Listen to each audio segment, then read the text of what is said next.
ಸೀತಾಮಾತೆ. ಸೀತಾಮಾತೆ ಅಂದಾಕ್ಷಣ ರಾಮಾಯಣ ಕಣ್ಣೆದುರಿಗೆ ಬಂದು ಹೋಗುತ್ತೆ. ಅದರೊಂದಿಗೆ ಶ್ರೀರಾಮ, ಲಕ್ಷ್ಮಣ, ಹನುಮಂತ, ರಾವಣ, ಕುಂಭಕರ್ಣ ಹೀಗೆ ಅನೇಕ ಮಹಾನ್ ಮಹಿಮರ ಹೆಸರುಗಳು ನಮ್ಮ ಕಣ್ಣೆದುರು ಬರುತ್ತೆ. ಸೀತಾದೇವಿಯು ವೈಶಾಖ ತಿಂಗಳ ಶುಕ್ಲ ಪಕ್ಷದ ನವಮಿ ದಿನದಂದು ಜನಿಸ್ತಾಳೆ.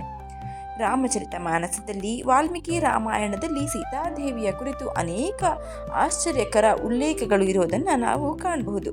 ಸೀತಾದೇವಿಯ ಬಗೆಗೆ ಆಶ್ಚರ್ಯಕರ ವಿಷಯಗಳು ಯಾವುವು, ಸೀತಾದೇವಿ ಕುರಿತಿರುವ ರಹಸ್ಯಗಳು ಯಾವುವು ಅನ್ನೋದನ್ನು ಈ ವಿಡಿಯೋದಲ್ಲಿ ತಿಳ್ಕೊಳ್ಳೋಣ. ನಮಸ್ಕಾರ ಸ್ನೇಹಿತರೆ, ಎಲ್ಲರಿಗೂ ಮಾನು ಮನೋಜ್ ಕನ್ನಡ ಯೂಟ್ಯೂಬ್ ಚಾನಲ್ಗೆ ಸ್ವಾಗತ. ತಾಯಿ ಸೀತಾಗೆ ಸಂಬಂಧಿಸಿದ ವಿಭಿನ್ನ ಸಂಗತಿಗಳು. ತುಳಸಿದಾಸರು ಬರೆದ ರಾಮಚರಿತ ಮಾನಸದಲ್ಲಿ ಸೀತಾಮಾತೆಯನ್ನ ಒಟ್ಟು 147 ಬಾರಿ ವಿವರಿಸಲಾಗಿದೆ. ಇದಲ್ಲದೆ ಸೀತಾದೇವಿಯ ಸ್ವಯಂವರದ ಬಗ್ಗೆಯೂ ಉಲ್ಲೇಖವಿದೆ. ಮತ್ತೊಂದೆಡೆ ವಾಲ್ಮೀಕಿ ರಾಮಾಯಣದಲ್ಲಿ ರಾಮನ ಬಗ್ಗೆ, ಸೀತೆಯ ಬಗ್ಗೆ ಮಾತನಾಡುವಾಗ ತಾಯಿ ಸೀತಾ ಅವರ ಸ್ವಯಂವರದ ಬಗ್ಗೆಯೂ ಅನೇಕ ಬಾರಿ ಉಲ್ಲೇಖವನ್ನ ಮಾಡಿರೋದನ್ನ ಕಾಣಬಹುದು.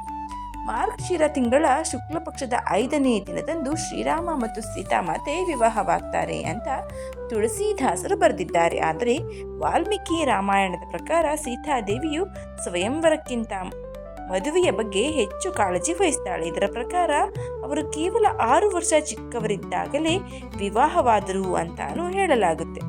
ಮಾಹಿತಿ ಪ್ರಕಾರ ಸೀತಾದೇವಿಯು ಕೇವಲ 18ನೇ ವಯಸ್ಸಿನಲ್ಲಿ ರಾಮನೊಂದಿಗೆ ವನವಾಸಕ್ಕೆ ತೆರಳುತ್ತಾಳೆ ಎಂದು ಹೇಳಲಾಗಿದೆ. ತಾಯಿ ಸೀತಾ ಮದುವೆಯ ನಂತರ ಎಂದಿಗೂ ತನ್ನ ತಾಯಿಯ ಮನೆಯಾದ ಜನಕಪುರಕ್ಕೆ ಹೋಗಲೇ ಇಲ್ಲ. ವನವಾಸಕ್ಕೆ ತೆರಳುವ ಮೊದಲು ತಂದೆ ಜನಕ ಮಹಾರಾಜನು ಸೀತಾದೇವಿಯನ್ನ ಜನಕಪುರಕ್ಕೆ ಬರುವಂತೆ ಕೇಳಿಕೊಂಡಾರೆ.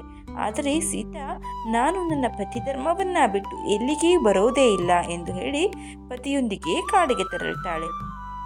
ತಾಯಿ ಸೀತೆಯನ್ನ ಅಪಹರಣ ಮಾಡುವ ಬಗ್ಗೆ ವಾಲ್ಮೀಕಿ ಮತ್ತು ರಾಮಚರಿತ ಮಾನಸಗಳಲ್ಲಿಯೂ ವಿಭಿನ್ನ ಅಭಿಪ್ರಾಯ ಉಲ್ಲೇಖ ಮಾಡಲಾಗಿದೆ.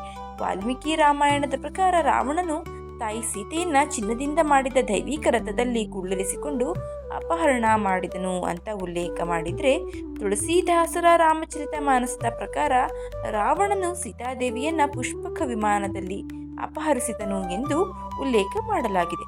ಮಾಹಿತಿ ಪ್ರಕಾರ ರಾವಣನು ಸೀತಾದೇವಿಯನ್ನ ಅಪಹರಿಸಿಕೊಂಡು ಹೋಗಿ ಲಂಕೆಗೆ ಕರೆದೊಯ್ತಾನೆ. ನಂತರ ಜಾನಕಿ 435 ದಿನಗಳ ಕಾಲ ಲಂಕಾದಲ್ಲೇ ಇರಬೇಕಾಯಿತು.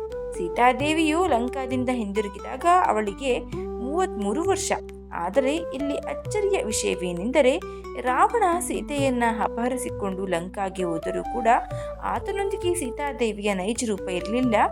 ಮಾಹಿತಿಯ ಪ್ರಕಾರ ಸೀತಾದೇವಿ ಲಂಕಾದಲ್ಲಿ ವಾಸಿಸುತ್ತಿದ್ದವರೆಗೂ ಅವಳ ನಿಜರೂಪ ಅಗ್ನಿದೇವರೊಂದಿಗೆ ಇತ್ತು ಎಂದು ಹೇಳಲಾಗುತ್ತೆ. ಸೀತೆಯ ಅಪಹರಣದ ನಂತರ ದೇವರಾಜ ಇಂದ್ರನು ವಿಶೇಷವಾದ ಪಾಯಸ ಮಾಡಿ ಸೀತಾದೇವಿಗೆ ಆಹಾರವನ್ನಾಗಿ ಕೊಟ್ಟನು. ಇದರಿಂದಾಗಿ ಸೀತಾದೇವಿ ಲಂಕಾದ ಸೆರೆಮನೆಯಲ್ಲಿದ್ದಷ್ಟು ದಿನ ಹಸಿವು ಮತ್ತು ಬಾಯಾರಿಕೆ ಇರಲಿಲ್ಲ. ಸೀತಾದೇವಿ ಲಂಕಾದಲ್ಲಿ ವಾಸಿಸುವವರೆಗೂ ಇದು ಆಕೆಗೆ ಶಕ್ತಿಯನ್ನ ನೀಡ್ತಾ ಇತ್ತು ಎಂದು ವಾಲ್ಮೀಕಿ ರಾಮಾಯಣದಲ್ಲಿ ಹೇಳಲಾಗಿದೆ. ಆದರೆ ತುಳಸಿದಾಸರು ಯಾವುದೇ ಉಲ್ಲೇಖವನ್ನ ಈ ವಿಷಯದಲ್ಲಿ ಮಾಡಿಲ್ಲ.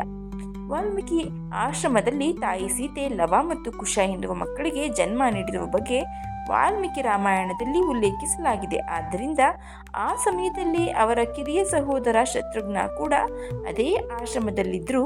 ಇದಲ್ಲದೆ ಶ್ರೀರಾಮ ಜಲಸಮಾಧಿ ತೆಗೆದುಕೊಂಡ ನಂತರ ತನ್ನ ದೇಹವನ್ನ ತ್ಯಾಗ ಮಾಡಿದ್ದಾನೆ ಎಂದು ತಿಳಿದು ಬಂದಿದೆ. ಇದು ಸೀತಾದೇವಿಯ ಬಗ್ಗೆ ಇರುವ ಕೆಲವೊಂದು ರಹಸ್ಯಗಳು. ಈ ಮಾಹಿತಿ ನಿಮಗೆ ಇಷ್ಟ ಆಗಿದ್ರೆ ದಯವಿಟ್ಟು ಶೇರ್ ಮಾಡಿ, ಲೈಕ್ ಮಾಡಿ. ವಿಡಿಯೋ ಬಗ್ಗೆ ನಿಮ್ಮ ಅನಿಸಿಕೆ ಅಭಿಪ್ರಾಯವನ್ನು ಕಾಮೆಂಟ್ ಬಾಕ್ಸ್ನಲ್ಲಿ ತಿಳಿಸಿ. ಚಾನಲ್ನ ಸಬ್ಸ್ಕ್ರೈಬ್ ಮಾಡ್ಕೊಂಡು ನೋಡ್ತಾ ಇದ್ರೆ ದಯವಿಟ್ಟು ಸಬ್ಸ್ಕ್ರೈಬ್ ಮಾಡ್ಕೊಂಡು ನೋಡಿ. ಧನ್ಯವಾದ.